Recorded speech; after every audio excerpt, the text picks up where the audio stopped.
Polusi udara, paparan bahan kimia, dan asap rokok merupakan sejumlah faktor yang mampu menyebabkan seseorang menderita penyakit paru obstruksi kronis atau PPOK. Kondisi ditandai dengan menyempitnya saluran nafas, batuk berkepanjangan, sesak nafas, dan produksi dahak berlebih menjadi alarm bahwa sistem pernafasan terganggu. Di samping rokok, pemain utama salah satunya lagi adalah memang polusi udara. Jadi sedapat mungkin kita melakukan penghindaran terhadap polusi udara ini. Infeksi saluran pernafasan akan menyebabkan terjadinya apa yang disebut sebagai serangan akut atau eksaserbasi, dan itu akan makin memperburuk kondisi PPOK di pasien tersebut. Dokter spesialis paru Rumah Sakit PMI Bogor menjelaskan, PPOK merupakan penyakit progresif yang menetap dan memberat sehingga sulit untuk beraktivitas. Penderitanya seringkali terlambat untuk didiagnosis karena menganggap enteng gejala, sebab gejalanya mirip dengan ISPA maupun asma. Pemeriksaan menyeluruh diperlukan untuk memastikan seseorang menderita PPOK, mulai dari anamnesis, ronsen paru, hingga pemeriksaan pernafasan dengan alat bantu lainnya. PPOK dia progresif, artinya dia akan terus bahkan akan memberat, sedangkan kalau asma tergantung dari faktor pencetus.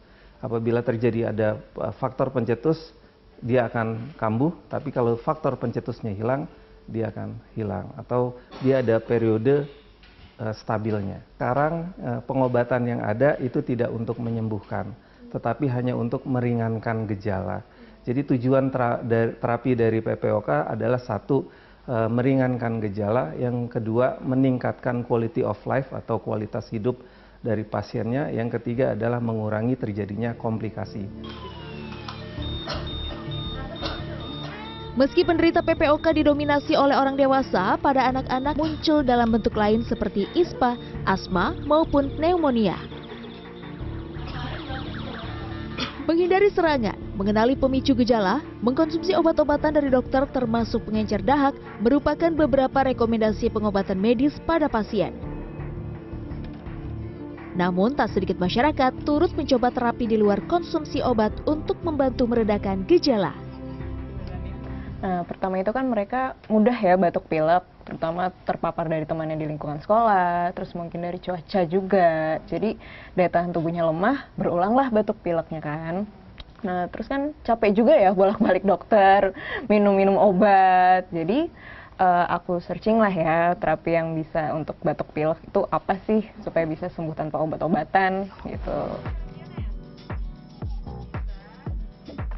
Terapi garam merupakan pengobatan alternatif bagi pasien yang memiliki keluhan di area pernafasan.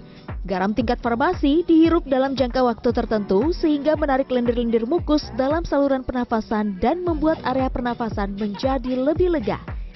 Tentu, takaran dosis dan durasi yang diberikan berbeda-beda, disesuaikan dengan keluhan dan kebutuhan serta kondisi penyakit yang diderita.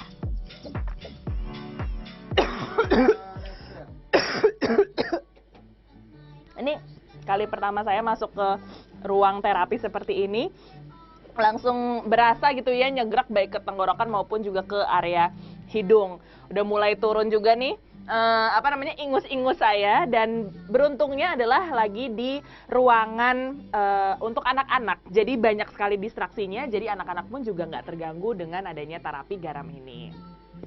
Nah, nih jadi deh. Yuk. Buayanya jadi nggak kelihatan.